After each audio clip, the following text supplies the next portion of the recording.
as we are trying to film once again. This feels like Friday the 13th to me for all the things that continue to keep happening to me while I'm in this studio.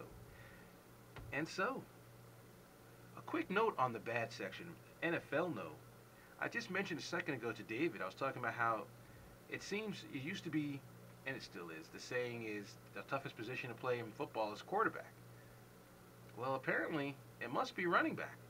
Because if you look around the league today, if you look at every injury report, every team's running back is hurt. Bradshaw, hurt. Felix Jones, hurt. I mean, Arian Foster just coming off being hurt. You know, McGahee, hurt for the Broncos. The Raiders, McFadden, hurt. Mendenhall for the Steelers, he was hurt for a couple of games. It's like every single solitary team that you talk about got an injured running back. I don't get what is going on in the National Football League because if you look at the scores of these games, teams are scoring touchdowns at will, and it's not because of the running backs, it's because of the quarterbacks. But they keep saying you got to run the football to win championships. Defense wins championships. Packers aren't running; they're throwing the ball at will. And yes, certain teams play better when they have a running game. I mean, I keep talking about the Saints, which I'm about to in a second, how they play better football when they have a running back going. But guess what? Mark Ingram's hurt for the Saints. I mean, you can't win against really good football teams in this league unless you somehow, some way can figure out a way to keep that other team's offense off the field. The Giants can't beat the Patriots on Sunday unless they keep Tom Brady off the field. And they have to control the football with Bradshaw. Well, he's hurt. So now they got to control the football game with Brandon Jacobs. Simple as that. I mean, the Chiefs lost their running back to start the season. That's why they got up to an 0-3 start. And now they found this guy off the scrap heap, and they're playing good football. I mean, even Reggie Bush last week had over 100 yards rushing, and when they were giving him the ball, the Dolphins were winning. And then when they stopped giving him the ball, the Giants came back and won the football game. And so, you need a running back, folks, to win in the National Football League. And right now, Adrian Peterson, I told you about Steven Jackson. I told you that the Rams should just hand in the ball 45 times and let him do his thing. But he's been hurt. And look what they're 1-7? You're starting to see the importance of running backs on certain teams. And right now in the National Football League, there's not too many. And the ultimate in that discussion, before I start talking about the three bad teams, is Matt Forte. Matt Forte right now is the all-purpose leader in the NFL in yardage from scrimmage. Where would the Bears be without him? But the Bears won't pay him. That's why I tell people when people start complaining about salaries in sports, I always say, always side with the players. There's a reason why, in my opinion, players are allowed to be greedy, because a lot of times you don't get rewarded. And Matt Forte, he should be in a meeting right now with this team, and they should be upping his salary for next season and giving him an extension, giving him, some pretty darn good money. Where would the Bears be without him? And now the bad three teams. I already started talking about one, the Saints. You beat the Colts 62-7. You got people thinking, okay, you're the kind of team that can, light anybody up. You're playing a team that had no wins, and then you don't show up. That don't make any sense.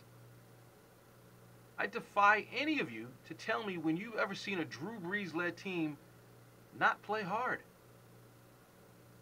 You can talk about the San Diego days. You can talk about any time. Drew Brees is on the field. He's trying to win.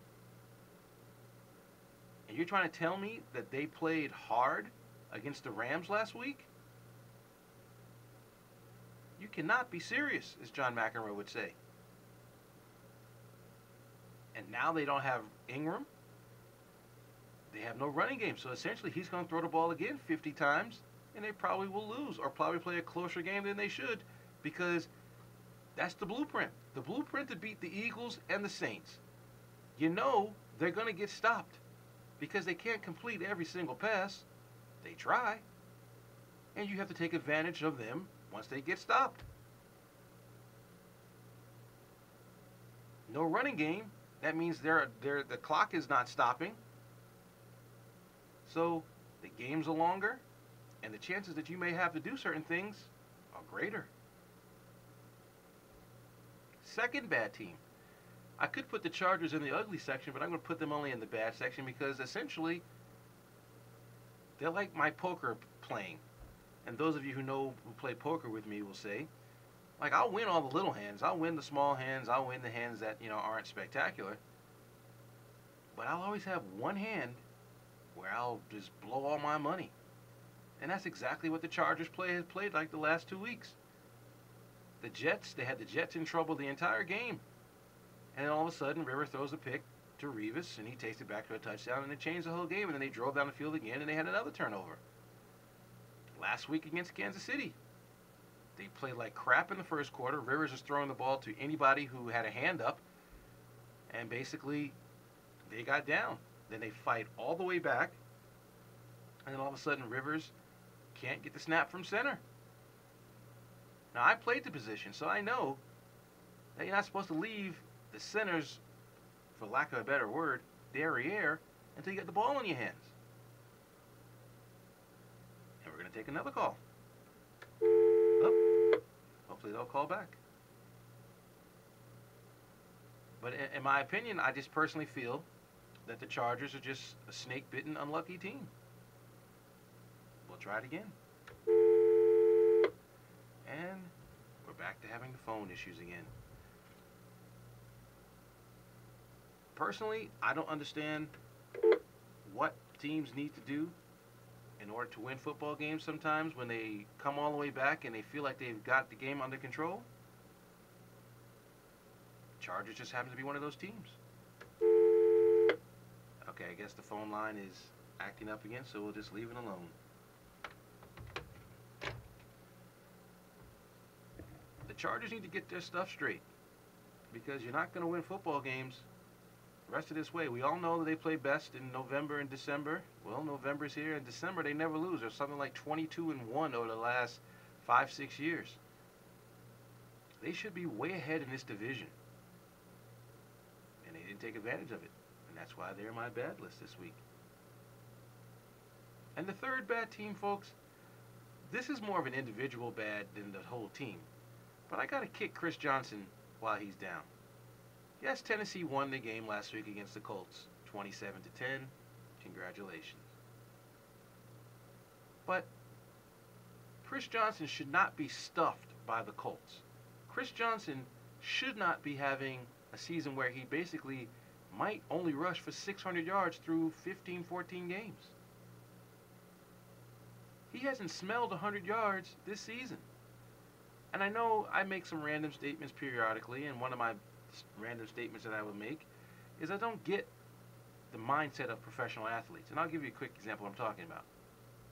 A few years ago in baseball, there was a player named Eric Chavez. And Eric Chavez was having an all-star type season in the first half. Well, he didn't get voted on the team and essentially went into the tank for the rest of the year. Same thing with Ray Ordonez when he's with the Mets. Same thing. Having an all-star type first half of a season, they put,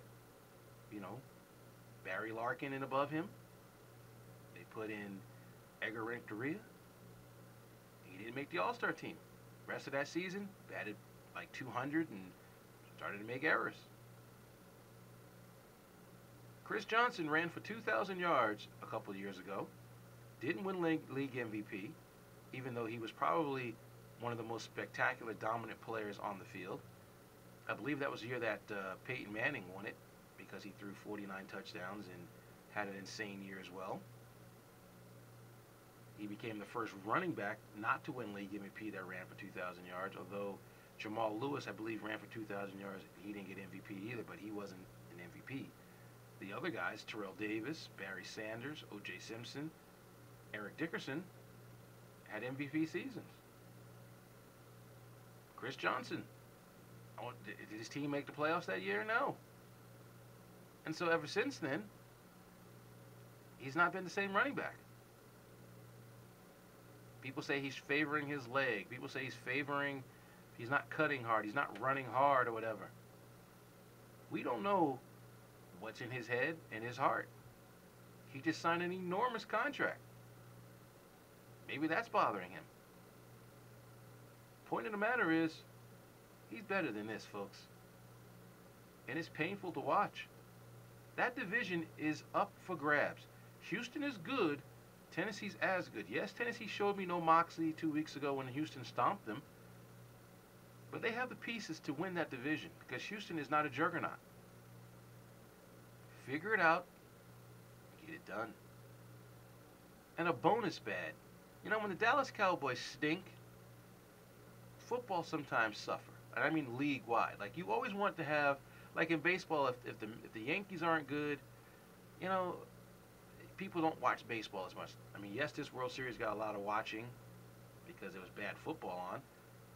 But the bottom line is, football is better when the Cowboys are good, when the Giants are good, when the Niners are good, when the Steelers are good, when like the teams that are traditionally good are good. We have something to talk about because there's a ton of Dallas Cowboy fans all around this lovely nation. But the effort the Cowboys gave the other night, it was disgraceful. You can blame Romo. You could say the Eagles just had one of those nights, and that's why they're not in the ugly section. But the fact of the matter remains, show up. Show up. You play Seattle this weekend. You should beat Seattle by 2 touchdowns. Seattle's got problems with the quarterback position. They have no wide receivers, and they have a good running back, and maybe that's how they think they're going to beat Dallas. But show up.